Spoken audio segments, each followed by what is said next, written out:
I have to say I'm hating this conference. I hate the fact that in the year 2011, we have to devote a day, an hour, a minute to explaining that this is a problem. We need to expand this circle also. We need to have administrators here. We need to have more professors here.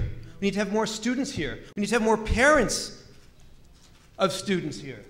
And we need to say that if there's one student anywhere who goes into a defensive crouch on a university campus, in a university classroom, because they're afraid of expressing their own thoughts, we're all diminished.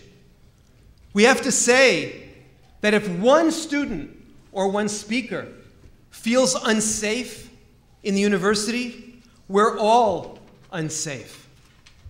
And we have to say that if one student graduates from these extraordinary institutions believing that simplistic sloganeering is the answer to complex conflicts, we've all failed. And the fact we even have to say this is a failure. How does Zionism get a passing grade on campus? By bringing academia back to academic values. And if we do it right, we won't just improve the situation for Jews and Zionists on campus. We'll remind professors, administrators, students, and parents about who we are and what our mission is and what it's all about. And we have to acknowledge that there are three separate audiences we're dealing with. One is the anti-Israel groups. And I think, frankly, we spend far too much time talking to them and reacting to them and listening to them and dancing to their beat. I've seen so often, and we heard from that student today, that when the Jews and the Palestinians start yelling and screaming, you just put your hands on your head and you don't want to hear anymore. And so we can't be so obsessed with what they say. I worry about this toxic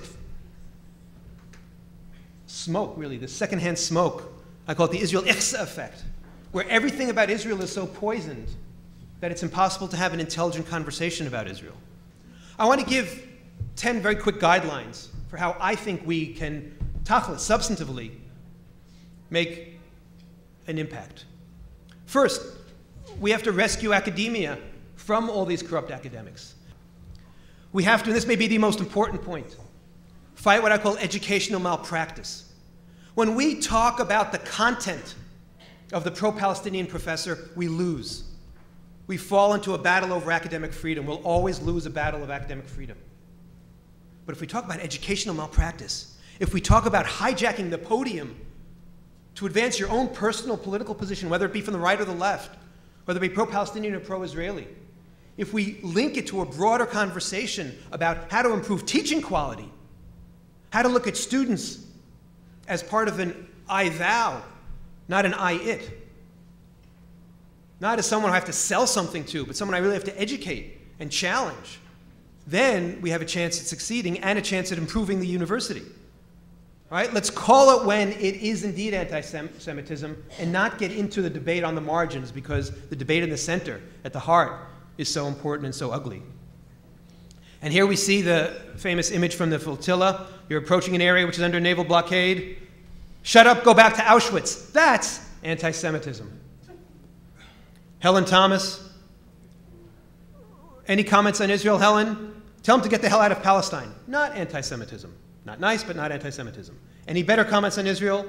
Remember, these people are occupied. It's their land. It's not German. It's not Poland. Not anti-Semitism.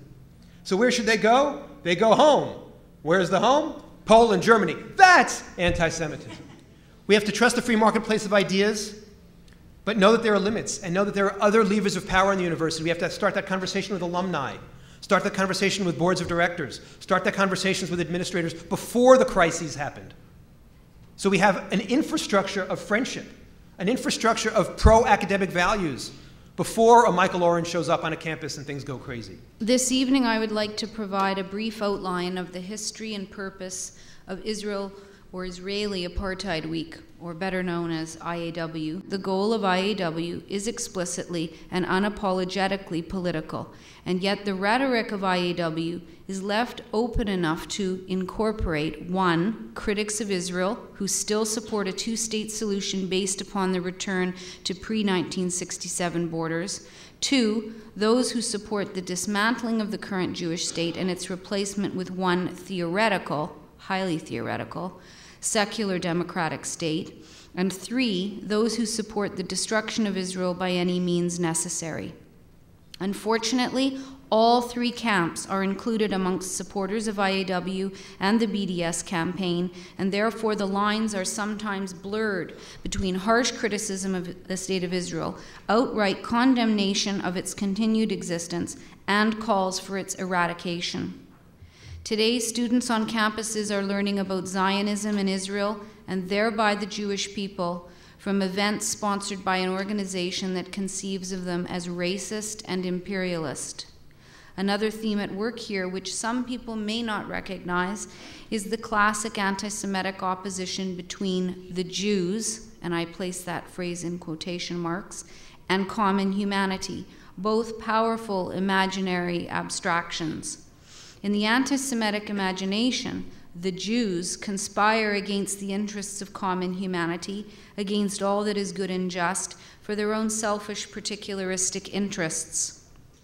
This is a clear case of dehumanization, and it should concern us all deeply.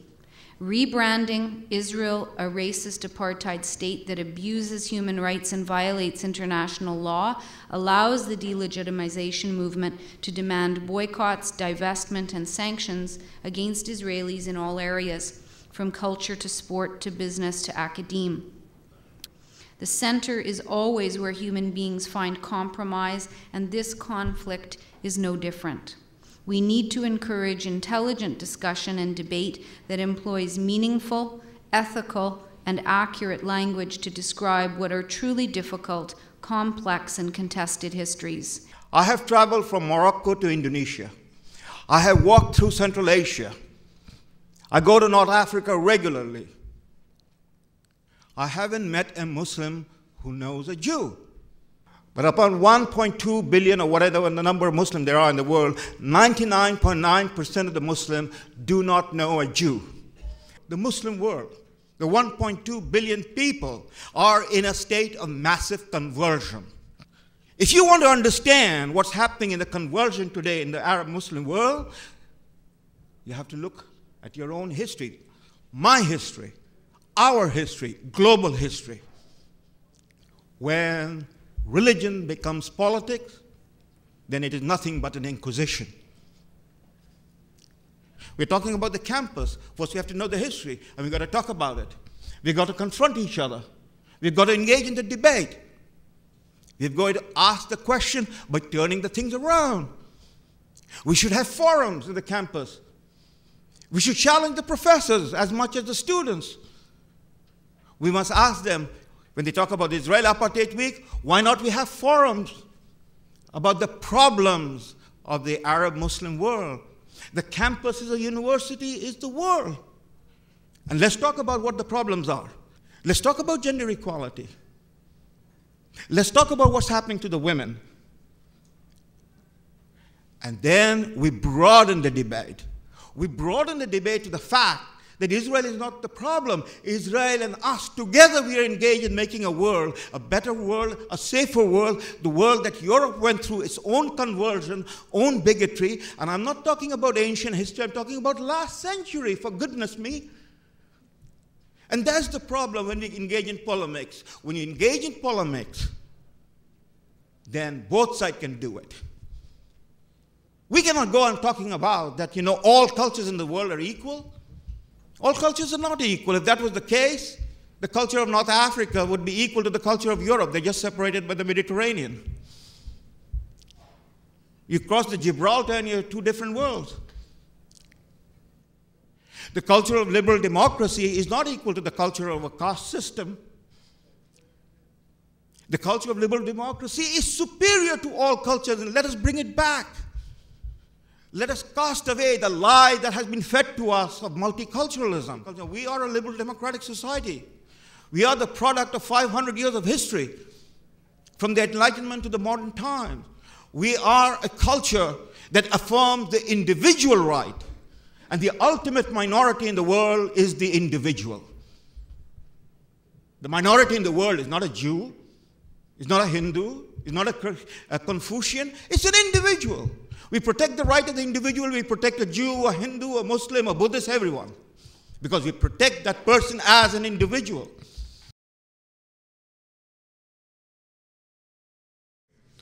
And the question is, how can we get university administrators to events such as this? Issue here. There's a global issue here that's going on. There are students in your university who feel uncomfortable. This is your concern, and build from there. What I would value, rather than trying to prevent these events, is to simply offer programming that is extremely high quality, leading scholars. For example, why not bring in the leading scholar of apartheid, right? And talk about apartheid. Bring in historians of South Africa. Bring in people who were involved in the ANC at the time. You don't even have to counter it with information necessarily about Israel. Why not bring in scholars of Zionism? Teach the kids what it actually is rather than the propaganda they're being fed. This is the way I believe. I really believe that that kind of programming, that is not only going to counteract this, it's going to act as a corrective, and it is a necessary corrective, because my students don't know what Zionism is, they don't know what anti-Semitism is, they don't know what the relationship between the two is, they don't know what Judaism is.